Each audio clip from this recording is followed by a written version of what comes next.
completely human beings. And so I believe that we need better mental health conversation. We need better words. We need to talk more openly about this. We need to be able to stop using difficult words. And this really landed for me when I had a situation. My dad, his mental health challenge, I deal with depression and anxiety. He deals with dementia and Alzheimer's. And he's in a rest home, and he started getting expelled from rest homes, which we think is quite funny because in our family, no one's ever been expelled from anything except Dad. He's decided at 86, he's kicking it up, and he's getting expelled. The good news is he now thinks he's on a cruise ship, which is great, I think. And someone said, "Are you going to set him straight?" I was like, "Nah." If I spend the last 20 years thinking I'm on a cruise ship, I'm going to save a lot of money. I'll be in Tonga, and guess where he'll be? Numia, sorry, babe. Anyway, I got a message about Dad, and he had been going through some really challenging things. And they said to me, look, I was at school, and I'd probably been dealing with kids saying I look like a gorilla all morning, and I was in the middle of a whole lot of normal life stuff. And I got a message saying, Dad has had some challenges this morning, and he's been sent to a different place. He's been sent to the psychogeriatric ward. I'm like, oh, could we come up with a better name? Could we come up with words that are kinder, that feel less clinical? Could we come up with language? Even the word depression sounds quite depressing.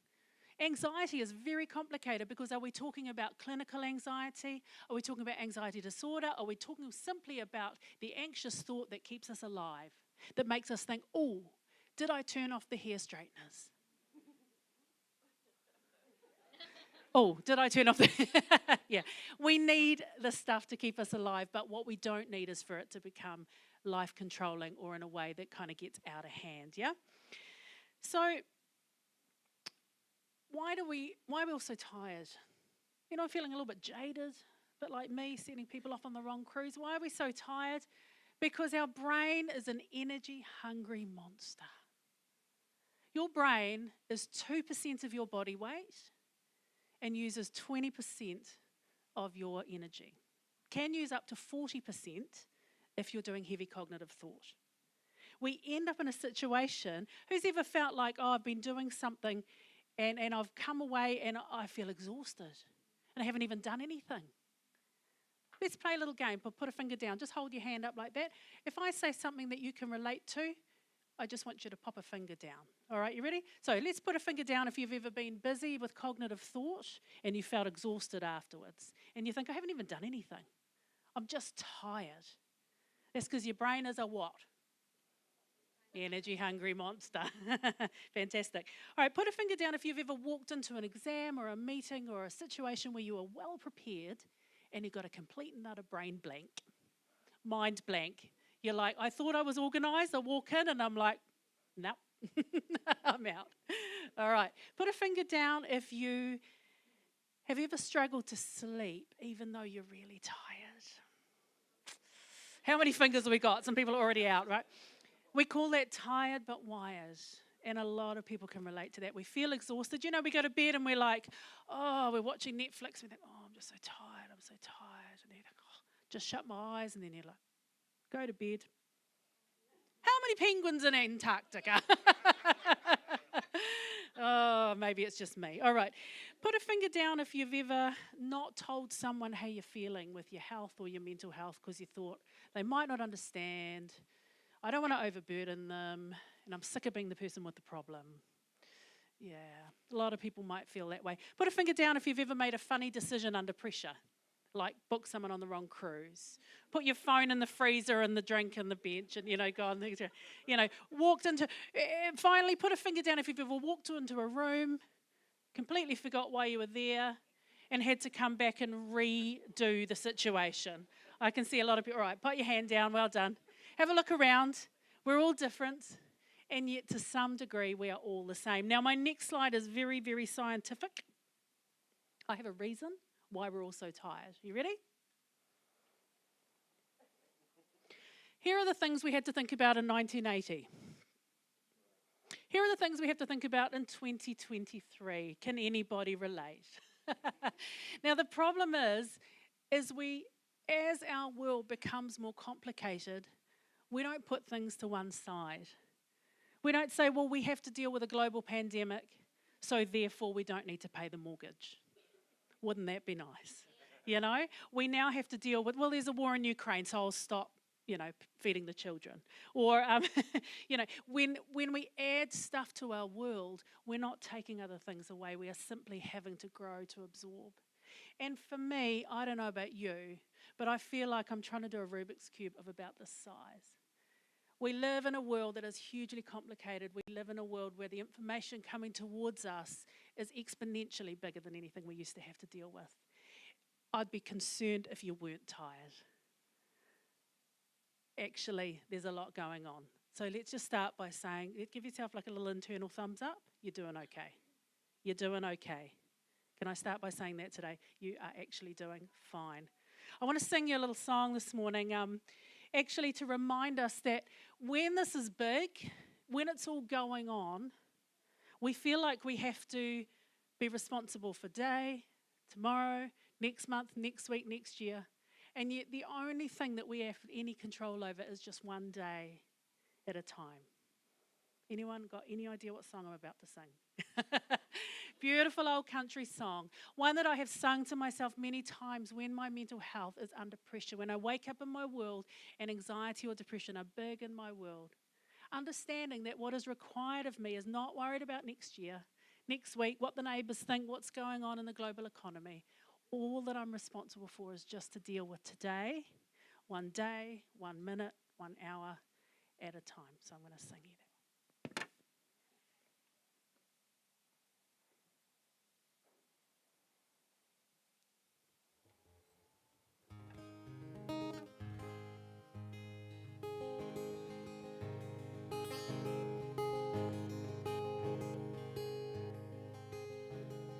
If I had known all my life would require, I would have given up before I started.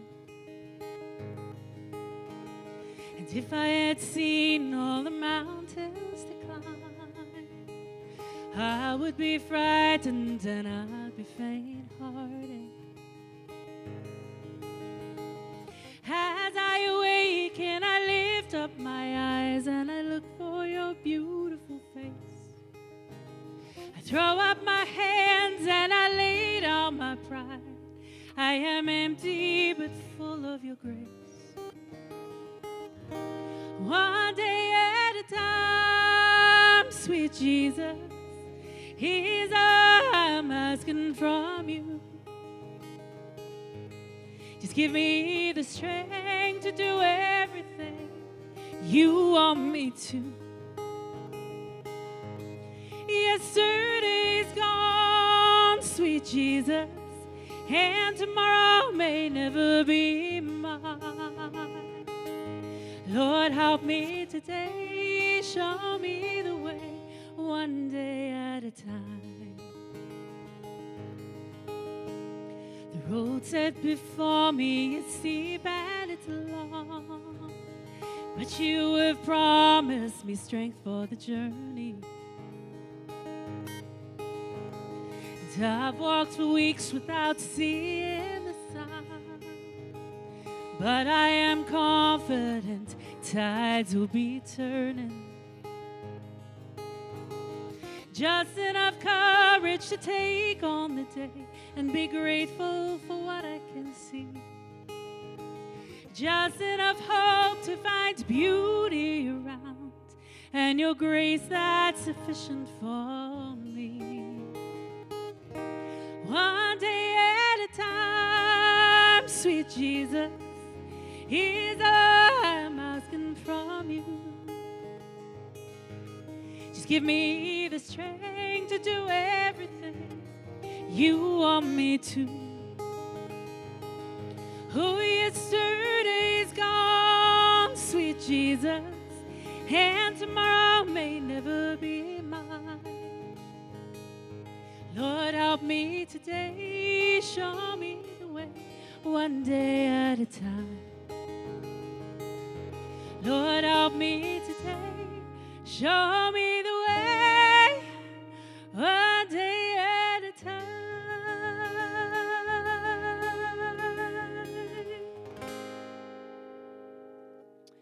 Thank you. Where's that slightly awkward moment in church, eh? Do we clap? Do we not? We go to all different flavours. What flavour are you guys? Kind of just... We clap. Yeah, good. I like going to Pentecostal churches because they started clapping at the beginning and they're still going, you know. Basically what you're doing is acknowledging that I've finished the song and it's time to move on. So I do appreciate that. You know what I said earlier about the fact that in each room there'll be people going through different stuff. We never know what's going on behind the surface. And I remember one time I was singing a song in a concert in Nelson, and this lovely man was sitting probably around about as far away as you are from me there. But we didn't have the lovely lights and the ambient atmosphere. He was sitting right up close, personal, straight ahead, and we're in sort of fluorescent lights. And he was, during my whole song, giving me what I can only describe as the death stare. He's just like, and the whole time. Now, when you're up front, you're relaxed and looking confident, but I was underneath it, shaking in my boots, because I was thinking, oh my gosh, he hates me. I don't know what it is about me, but he hates me. At the end of the event, I was near the back at the CD table, and he came closer and he was making a bit of a beeline for me. I thought to myself, I don't know what it is about me he doesn't like, but I think I'm about to find out. As he came closer, I noticed a little tear coming down the side of his face. And he said to me, Julia, that was the most beautiful thing I've ever heard. I was like, bro, a little bit of feedback during the song would have been super helpful. But thanks for your comment. We don't know what's going on. We don't know what's happening behind the scenes and below the surface. But, we are all living in situations where sometimes we feel like God has abandoned us. Sometimes we feel like we're on our own. We can feel like we're stuck on the floor, just not knowing where to go. And so this is a song that talks to you from the heart of the Father, to talk of you as the beautiful survivor. Men, women, it doesn't matter who you are, how old you are, your age, your stage. Actually understanding that even though we can be in the middle of the storm, God has promised that he will not leave us and he will not forsake us. So this is Beautiful Survivor.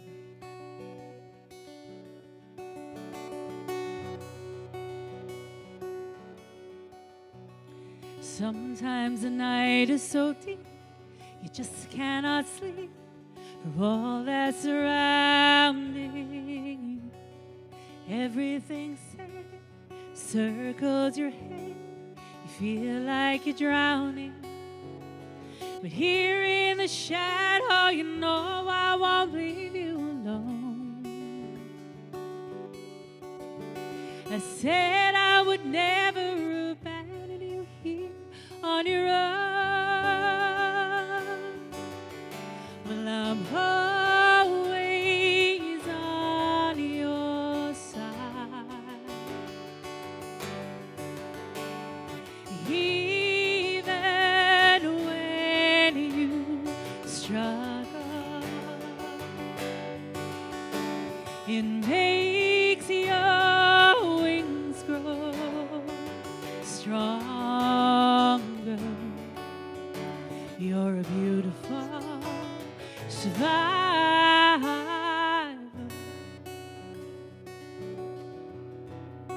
Sometimes the wounds from a friend can hurt till the end, leaving you breathless. Hope that's delayed, the secrets betrayed, you're feeling defenseless. But here in the shadow, you know I won't leave you alone. I said I would never abandon you here on your own. This feels like more than you can bear, but it'll make you braver than you dare. I'm always on your side, even when you struggle. It makes your wings grow stronger now. You're a beautiful survivor.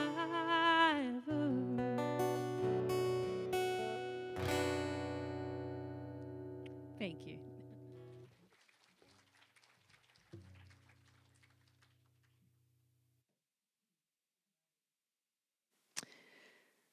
So, better language, better words. I don't know if who was here last time may remember I introduced you to my grabbable words. Words and better language. And today I just want to use a couple of my grabbable words. They're words that we can use around our mental health. But first of all, this is a model that I use. Who's familiar with this wonderful health model, Te Whare Tapawhā? Showing us, I won't go into it in too much detail, but showing us that each one of us is more than one facet. We've got taha tinana, we've got our physical well-being, which leads into taha wairua, which is our spiritual and well-being. Tahine ngaro is our mental and emotional well-being, and taha whānau, our relational well-being. So I'd encourage you to, I'll keep highlighting this as we go along, just having a look at those 4 walls. How's your house? If I walked around your whare and inspected the walls, how would you be feeling today? Now, there's 3 things that I really believe very strongly about mental wellness issues. Mental health issues are reasonable, universal, and manageable. Now, that spells rum, depending on where you're from. So I don't know whether, probably not so popular in your, very popular with the Anglicans, but depending on what flavour you are, it doesn't matter what it spells. Reasonable, universal, manageable. Everyone give me a thumbs up. Mental health issues are a reasonable response to the body to the pressures of life. They don't make you weak, they don't make you silly, they don't make you unable to handle or cope. They are simply your brain saying something needs to change. Universal, we are all on a wellness spectrum, all of us. This is not about the sick people and the well people, the good people and the bad people. This is everybody. Now, there's always someone in every room who's like, oh, I'm sick of all this wellness stuff. I don't need to talk about wellness. Why are you on about wellness, Julia? I'm well. I'm really, really well. Well, you can always get weller. Because you can tell a weller woman. Oh, I knew you were going to, I had a feeling you were going to have by the way she wears her hair. And of course, in the wonderful words of Rachel Hunter, it won't happen overnight, but it will happen. Some young people looking at me like, what's going on? Ask your mother. Ask your mother. New Zealand royalty. And of course, finally, manageable. There are so many tools in the toolbox. We all deal with the spectrum of mental wellness, but we can all live really, really well. So my first grabbable word today is called SOBOB. Stressed out brains are offline brains. Perfect example, my offline brain when booking the cruise that I spoke about at the beginning. Now, if I said to you SOBOB, where have I got that from? Anyone figuring out? Have a look at the screen. There's a little bit of a hint. And pennies dropping. Stressed out brains are what? Offline brains. Turn to the person next to you and say, so Bob. So Bob. So Bob. What does this mean? What this means is when we are under pressure, our brain does something really interesting. Now, in a very simplistic way, I'm going to race through that today because I'm very, very excited and I've got so much to tell you. But what's the latest I can go to? Someone said 3:45, but I don't believe them. But seriously, what's it? Cool. All right. So stressed out brains are offline brains. Let's talk really simply. Over here, the front of our brain, we've got the frontal lobe. We'll call him Freddie. Freddie the frontal lobe. Freddie's very calm, good at problem solving, and able to predict the outcomes of Freddie's behaviour. Freddie says, if I do this, then that will happen. Anyone relating to this? This part of the brain is not fully functional in young people until around the age of 25, 26. And some say in second-born sons up to the age of 34. I hate to break it to you. Now, it does, and all the boys were like, yeah, whatever. Now, it doesn't mean it's not there. What it means, it's not fully formed. And this is actually why teenagers have really risky behaviour, because they struggle with the ability to go, if I do this, then that will happen. If you add to that a head injury, a few slaps around the head, if you add to that some trauma, some generational trauma, some difficult upbringing, those things are going offline, left, right, and centre. Okay, so Freddie the frontal lobe, we like him, he's good. Now on the other side of our brain, we've got Amy the amygdala. Now Amy's quite a different kettle of fish. She's very emotional, she's quite childlike, and she's automatic, and she is there to save your life. So our amygdala are two small sort of almond-shaped glands in the base of our brain back through there. And what happens is when something looks like it might be a threat to you, Amy pulls the fire alarm. Amy goes, we're all going to die. You know, Amy has a bit of a panic. Anyone got one of those people in their family feel like an Amy? Don't put your hand up if you're sitting next to her. She will not be happy about that. Yeah. But those two parts of our brain, can you see how we need them both? Okay? Because if you were to run out on the road and you were walking with a toddler and they ran across the street, what we don't need is Freddie going, oh, she'll probably be fine. Who do we need? Amy needs to get superhuman strength and go and sort that out. So the two things, and what happens is the messages come into our brain, and there's another part called Harry the hippocampus, and he decides whether we send the message across to Freddie or we send the message straight across to Amy. And he decides it based on whether he's seen the threat before. Okay, so if you, my brother, when he was little, was out for a walk, Mum was pushing the pram, and a big dog came and stuck its head right in the pram, and absolutely freaked him out. So next time he saw a dog, what would happen is Amy would pull the fire alarm every time he saw a dog. Now Harry over here is going, yeah, but it's a different dog. Like, it's not the same dog, doesn't matter. Amy says, I've seen dogs before and I know what dogs do. Pull the alarm. Same thing as when we meet people. If you've met somebody who hurts you and then you meet somebody similar, guess what? Now, I was brought up in a kind of patriarchal semi-cult. So when I meet middle-aged to older patriarchal Christian men, Amy pulls the fire alarm. Because they are dangerous, controlling, and very, very frightening. Now, I've had to learn to deal with that issue. But I've also had to tell people in authority, they do not say to me, can I talk to you next Wednesday? I'm in trouble. What they have to say is, I'm going to talk to you next Wednesday about X, Y, Z. This is how bias works, and it's keeping us safe. Now, the problem is, normally things happen. I'm walking through the supermarket and somebody bumps into me. And, I get a bit of a fright. You know that feeling when you sort of get a little bit of a fright? What chemicals are rushing through our body? Adrenaline? Anything else? Cortisol? They're rushing through our body, okay? And Amy and Harry start to have a conversation. Sorry, Amy and Freddie have a conversation. Amy goes, oh my gosh, somebody's out to kill me. She's trying to run me over with that trolley. And Freddie says, oh, for goodness sake. What might Freddie say? What would be more reasonable? Accidents happen. She didn't mean to. Calm down. It's not a global conspiracy. She's not trying to kill you. You know, like, just calm the farm. Now, the problem is that brains under pressure, those two stop talking. And Amy is literally running the show. We are under a lot of pressure at the moment, and Amy is running the show a lot of the time. We drive down the road, and somebody pulls out in front of us, and the fire alarm is going because of the size of the Rubik's Cube. The problem is just when we need our brain to be really good at problem solving, guess what? It's gone offline. How does this apply to our mental health? When we are under pressure, when we're feeling stressed, people ask us really difficult questions. Like, how are you? Fine. Yeah, and he says, I'm fine. Because he's now in a little bit of a panic mode.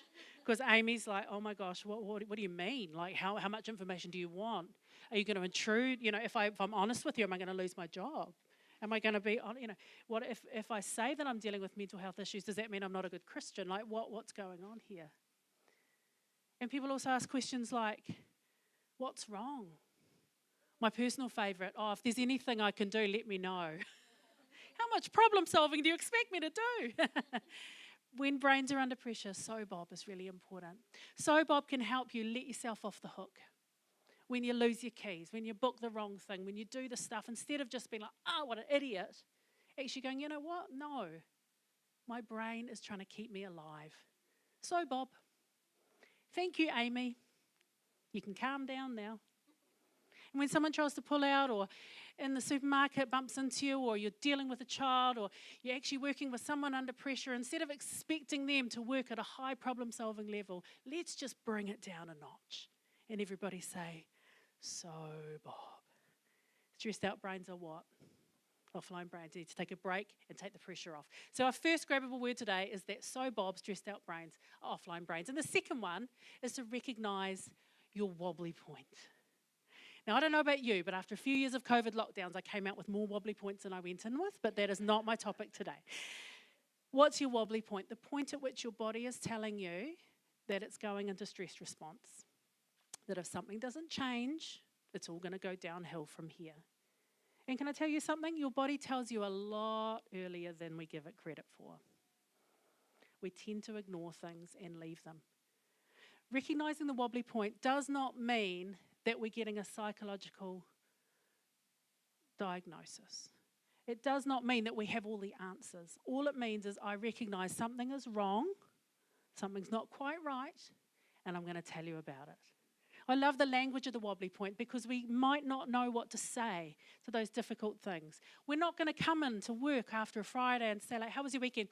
Well, I had a psychotic break on Saturday night. It's unlikely to happen. But what if we had better language? What if you just said, I'm a bit wobbly? And if you can't say the wobbly word, just enter the room like this.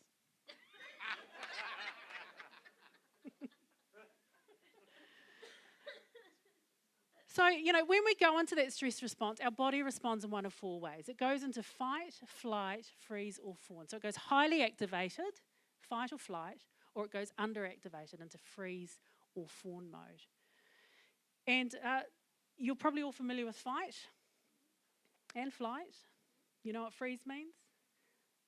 Maybe not fawn. Fawn is where we over-apologize. We take all the responsibility. I'm so sorry. I'm the worst mother in the world. I'm such an idiot. It's all my fault. Let me fall at your feet and make you forgive me. It's a really common response, fawn response. Now, all four of these are very, very powerful, and they're all there to save your life. But none of them feel overly comfortable.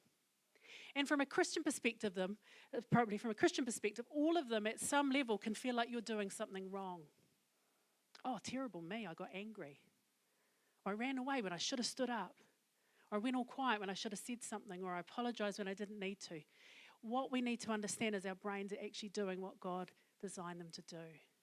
There is a time and a place for all of those responses. Now, the best way to understand these responses is to feel them. Because what they do is they give us clues and cues in our body. So I'm going to help you out today. What I'm going to do is I'm going to wander around and I'm just going to find someone very shortly. I'm just thinking about who that is, and I'm going to ask you just to pop up the front, grab my guitar, mic's all set up. It's very loud.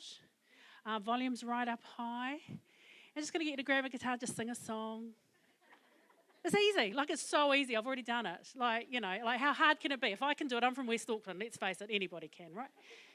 You're just going to jump up there. Now, I don't want you just to sing a song. I want you to write a song. I want you to make up something new, and I want to... Can we get the volume way up? We make sure we're on the live stream, so everyone... Maybe we could pop it on YouTube. How are you feeling? How are we feeling? Is anyone going to be honest with me and tell me that you have a physical reaction to what I'm doing right now? How are you feeling? He's going to put his hand up in. Is anybody getting any physical symptoms? Honestly, yell out, what are you feeling? Sweaty hands. Who's got sweaty hands? Heart is racing. Yep. Anybody else? Avoiding eye contact. Someone's feeling a little bit overwhelmed. Yeah. Avoiding eye contact. Heart is racing. Actually, breathing pulse is going high. How are we feeling? Fidgety. Yep. Your time has come.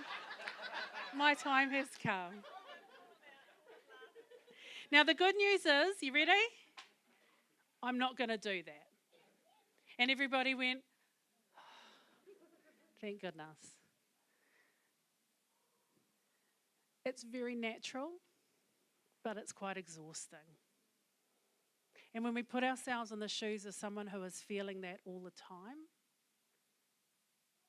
do we feel a little differently about it? Actually understanding that those stress responses are very normal, but they are not something that we want to be living in all the time. Now, there's always somebody who's like, I actually wanted to sing a song. Does anybody who's like, oh, okay, sorry. But just that thing of actually going, we get under that stress response. Now, I want to have a little look. Let's have a look at some, we'll lighten the mood a little bit there. This chicken's reached this wobbly point. What stress response do you think he's gone into? Flight? Not literally, but he's trying to get away. Who was a bit of a flighter there? They were kind of like, if she comes closer to me, I'm going to run. I'm out of here, yep. You know, who's a flighter? Who knows? Nothing wrong with that, because there's a time and a place to get out of here. All right? And overwhelmed. There's nothing shameful or embarrassing about going, enough, I'm out. And yet we beat ourselves up. Oh, I should have stayed. I should have. Nah. Sometimes your brain is trying to save your life. What about these guys? What do we see here? Bit of a freeze response. Kids are really good at this. They go into that like, they do that thing and they go, if I keep really still, this annoying woman will leave me alone. Yeah. Because in that moment, I'm like a predator, right? And I am aware of that. And the thing is, they're right, because eventually I give up and I leave them alone. So they learn that that's a valuable thing. But actually, sometimes it's best to keep quiet.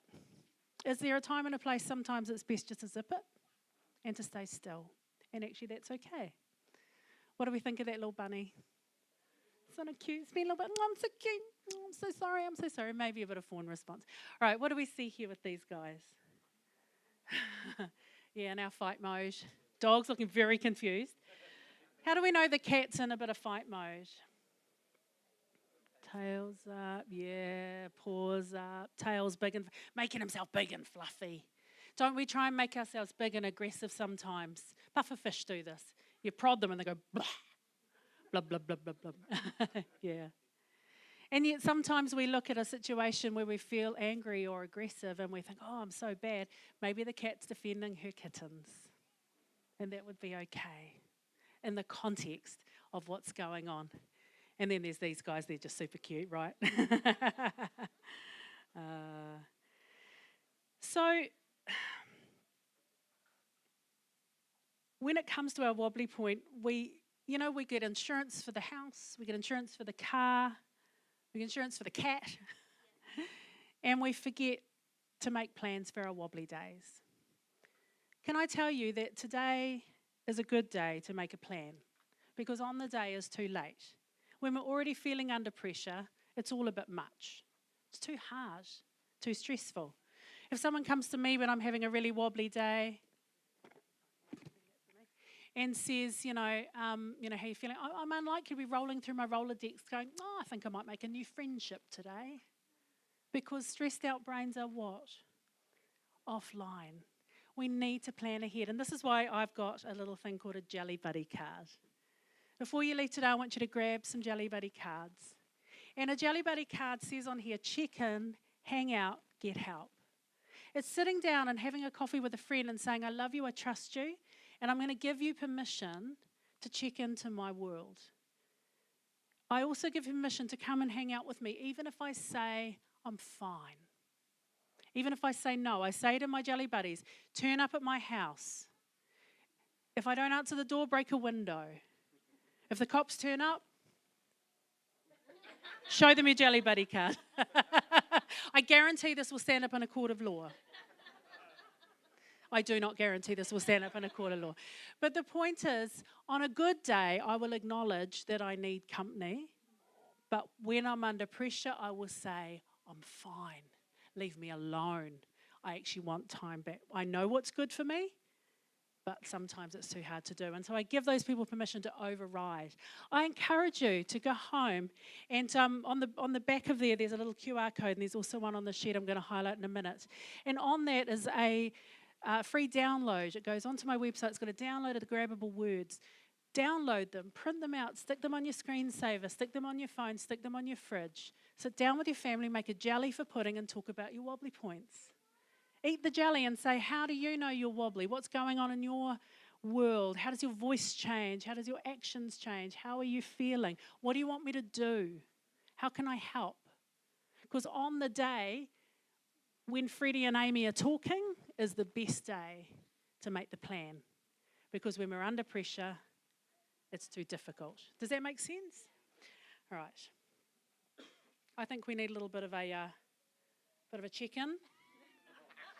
How are we feeling?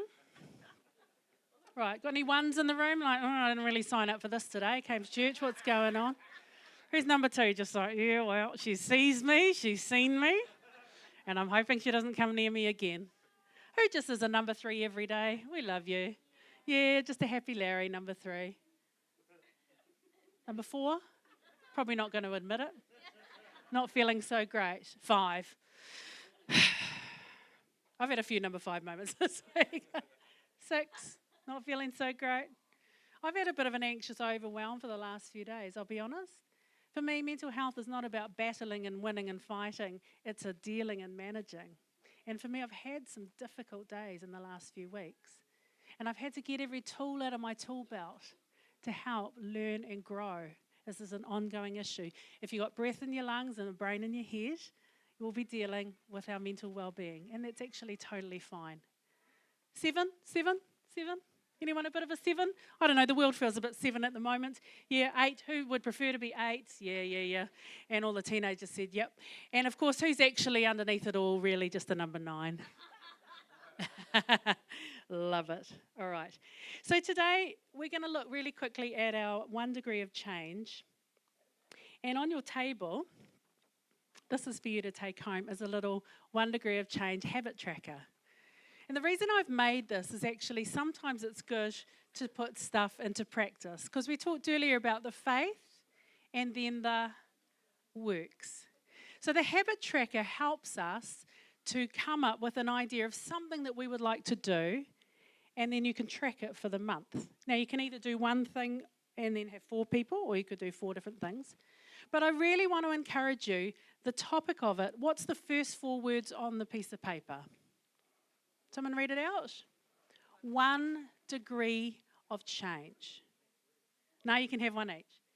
Now we all come to stuff and we're like, oh my gosh, Julia got up and talked about my fitness and I'm joining the gym and I'm going to go every day for the rest of my life. No, you're not. Big changes are almost impossible. But tiny little changes, sustainable over time, give us boosts of dopamine and help us feel successful and set us up for the next one. It's a great conversation starter if you've got someone in your world. I'm going to really quickly flip through and then we're going to be talking about some resilience hacks and how to actually put some of them. These are some of the things. One of the tools in my toolbox has been my faith. I use an anchor to represent my faith because it reminds me that no matter what's going on the surface, if you follow the rope down, I'm attached to a rock that's a lot bigger than I am. I don't have all the answers, but I know that God loves me. My faith over this time has become skinnier and deeper. I'm less concerned with all the different details and who does what way, and I'm much more concerned with the fact that God loves me, I love God, that I am anchored with community. You're in a great place here to practice your faith and also to be honest about what you're doing. I love the fact that you guys here are happy to have these conversations. So honour you guys for that as a community. Thank you. Fullness, these are the things that make us come alive. I call these the things that make you go, Things that make you go, Stuff that you love to do. Unapologetically, put it in your diary. Could be dancing, could be knitting, could be fishing. 2 men just woke up over there, you're welcome. What do you love to do? The stuff that actually, if you imagine, the definition of depression is a dip. If you imagine a beach ball with a dip in it, and you try and suck it from the outside, it's going to keep it reappearing. You need to inflate it from the inside out. So get some stuff in your diary that makes you feel good. All right, your whānau, the people around you, your blood relatives are not always the best people to talk to about your mental health. It can be really destabilizing. It can be too hard. Find some people externally that you can trust. If I'm struggling with motherhood, I don't sit my daughter down and be, I'm not really enjoying this motherhood thing. Because I'm going to really destabilize our relationship. I find another mum and I sit down and I talk to her and we're honest, and then we can move on without making her feel like, her world is about to end. They start with F. Therapy. Now, I love this picture because with a good therapist, with some good care and help and counsel, the wool hasn't gone away. It's just got a little bit clearer. Someone's just helped to maybe untangle some of the stuff that's going on from your childhood, some of the things that have come into where we are. And I think as Christians, sometimes we're like, on this one day, everything changed. And I understand what you're trying to say, but our body takes a long time to catch up. And sometimes we need to actually sit down with someone who is skilled in the art of going, let's not pretend that what has happened didn't happen. Let's actually address some of the issues and the habits and the patterns of your life to help you move forward in a more productive way. I knew I was going to get to this. No, you don't have to join the gym and go every day for the rest of your life, but you do need to move your body. Your body is designed to move, and it will make you feel good. Last thing you feel like doing, probably the first thing you need to do. Have a think about your food and your mood and what you're putting into your body and what's going on and how that is affecting who you are and how you see your life. I'm really grateful for good medication. A number of years ago, I had open heart surgery, put my hand in the hands of the wonderful surgeons and medical professionals, and I'm grateful for that. Dealing with mental health, I've done the same with other medical professionals. If you need to take medication, take it. It's not a conspiracy. They're not trying to kill you. Actually, antidepressants aren't a silver bullet, but what they can do is help you to go back to the top of the list and work your way down through. I do take fluoxetine, and I take it for myself, but also for my family and for my world, in the same way that one of my friends takes insulin, and she's going to take it for the rest of her life. I don't know what I'll do, but I won't apologise either way. If you need medical help, get it. Get yourself something to look forward to. Get something in your diary, something that you have got some excitement about, that you can lift your eyes out of what's happening today, something next week, something next month, something next year. Does not have to cost money. Do free stuff. Op shop, 50 cents, you'll be fine. All right, I'm really pushing the envelope here. Gratitude, right? Thankfulness. Expressing gratitude. I told you they all start with an F. So my question for you is, what's your one degree of change that you could put in? And I want to add some other stuff to this today, just as we finish, because I often get this question. People say, well, how come we all react differently to the same circumstances? How come something happens to one person and they're fine, and the same thing happens to another person and they're not fine, and you tell me that we can't say that one person is weak or strong? This is to do with their level of resilience, and resilience is the ability to contain difficult emotions and experiences. And your ability has nothing to do with whether you are better or worse or cleverer. It could be to do with that you're very sensitive. It could be to do with the fact that you have come from a trauma background, or where you have come from can affect all of these things. Highly insensitive people are not that great. In fact, I read some research this week that highly functional sociopaths are wildly overrepresented in the political sphere, which is probably no surprise to anyone. No sensitivity, the ability just to be so resilient that you hurt everybody around you is not that great. So we're not talking about being superhuman. We're just talking about being able to contain what is going on around us. And so what I've been really interested lately, and I'm doing a lot of learning, I'm a lifelong learner, I'm committed to learning, is around this thing of resilience and actually understanding that we need to choose our resilience hack. Now, who's been to Wellington? Who's seen the bucket fountain? Yeah? Okay, so there's a fountain that they fill the top bucket and it flows into the next one, and then it gets so full that it flows into the next one, and the next one, and the next one. Are you all familiar with that bucket? We are looking for what we call high bucket habits. Now, we could get the hose and fill the bottom bucket, and then, or what could we do?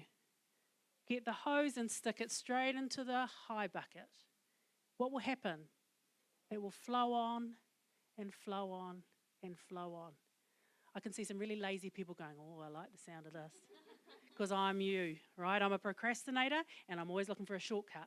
And I'm like, if I can find a high bucket habit, something that actually helps me. So rather than going, oh, I'm going to get up every morning at 5 a.m., how about I just went to bed a quarter of an hour earlier? And that might help flow on. Does that make sense? So when you come to do your habit tracker, don't pick 4 habits from the bottom of the well.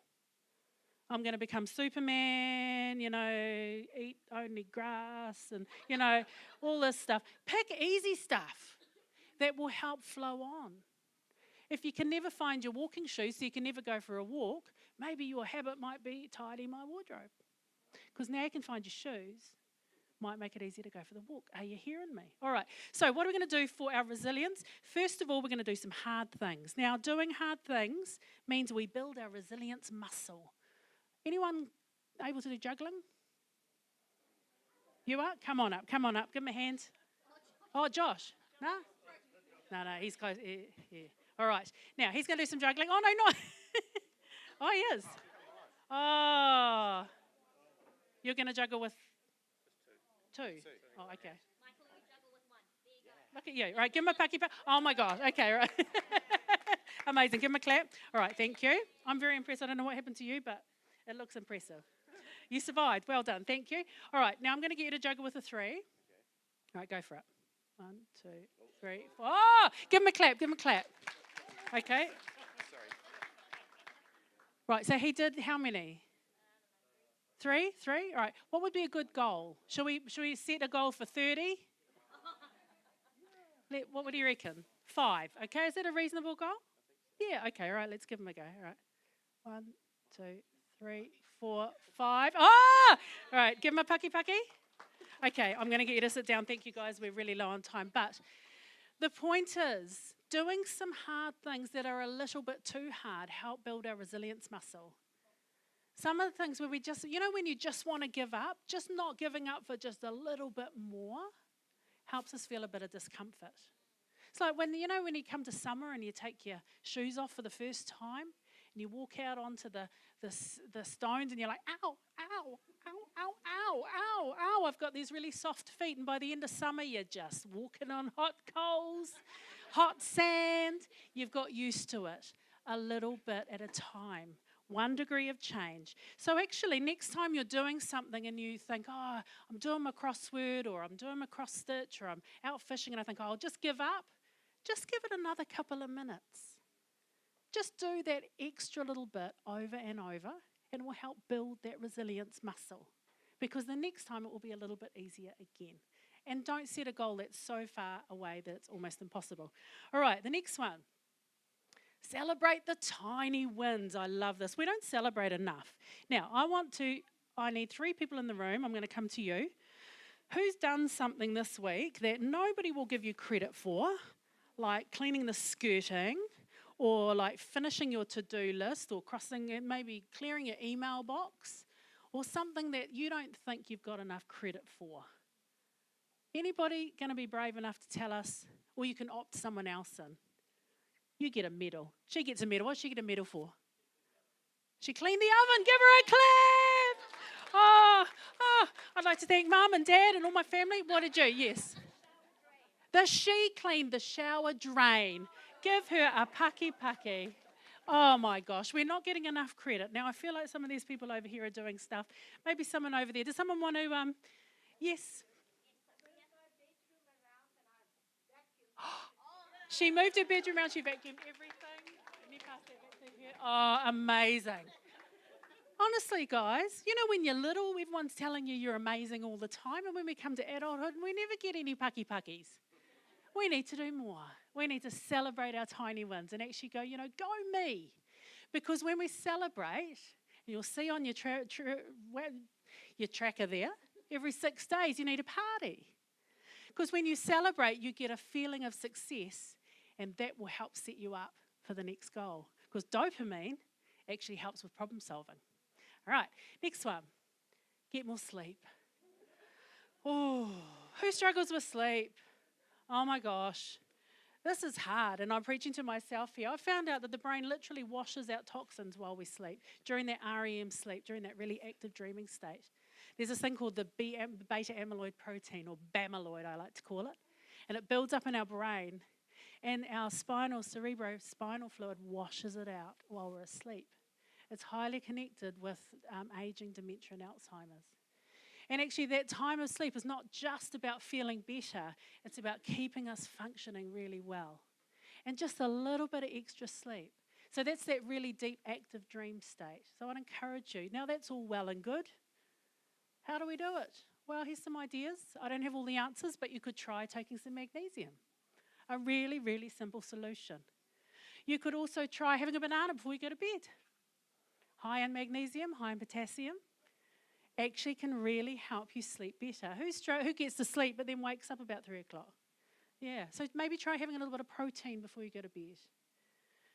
Maybe not cheese, because you'll have those crazy cheese dreams where you're like chasing dinosaurs and stuff, but maybe a little bit of chicken breast or some almonds and something a little bit before bed. I've got this, Lance Burdett has got a lot of great teaching around this. Blue light comes off our phones and our screens, keeps us wide awake. Limiting your blue light before bedtime.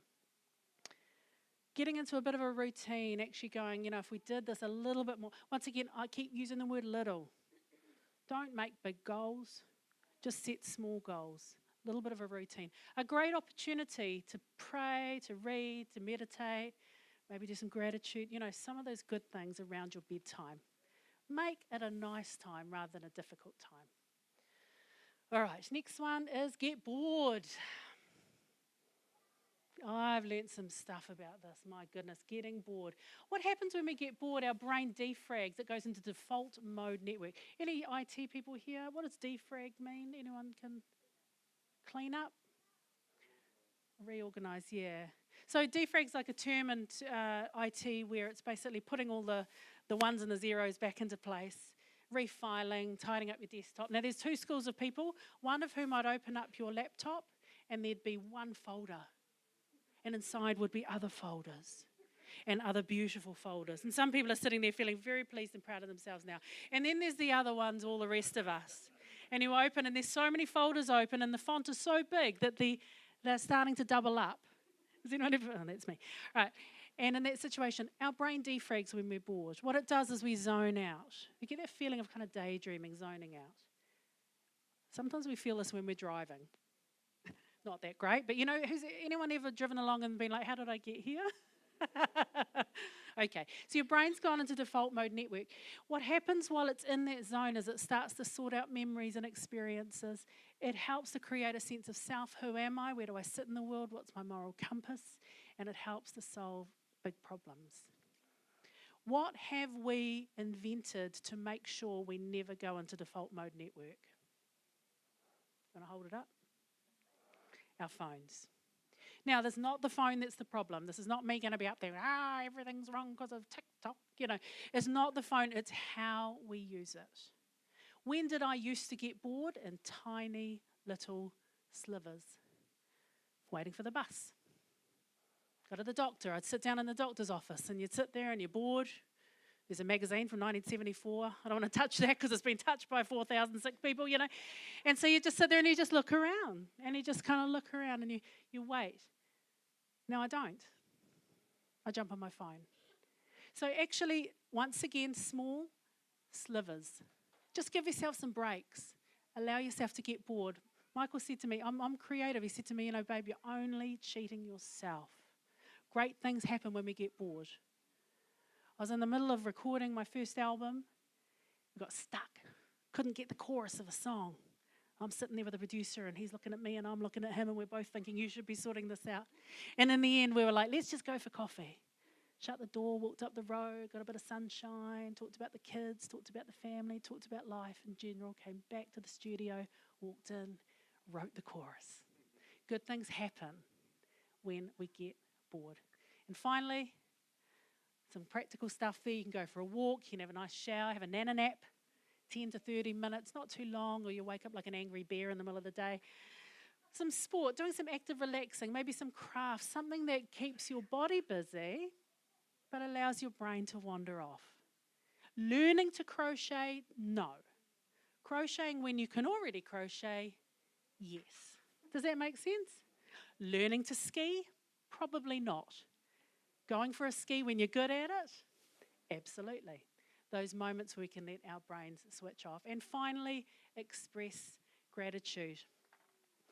One of the most powerful things you can do is actually to do an external show of gratitude. And I'm going to finish with this today. I won't go into all the science of this. You have to believe me, and maybe next time I'll go into this.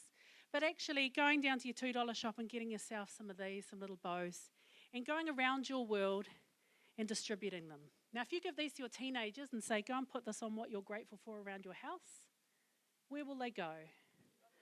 The fridge, the TV, the modem. Because when do we, Michael, can I get you to come and help me with this? When do we appreciate power? When it's not there. We have a power cut. I don't know if you ever have power cuts down here, but you have a power cut. You have them all the time? You have a power cut and you're like, oh my gosh, power's the best thing ever. Then the power comes on and you're like, oh, I am never going to just take that for granted again. And 2 minutes later, we've moved on. It's called hedonic adaptations. Our brains are able to do this. I've bought really bad ones, haven't I? Sorry, but no, I'm not. All right, we'll use this as an example. Gratitude is important. Why I brought Michael up here is actually sometimes it's not about just feeling gratitude in here, it's expressing it. I want to say thank you, babe. Thank you for me putting you on the spot there. But thank you for your support. Thank you for believing in what I do and encouraging me in the background.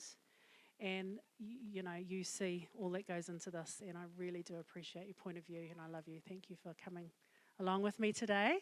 Thank you so much for opening this conversation.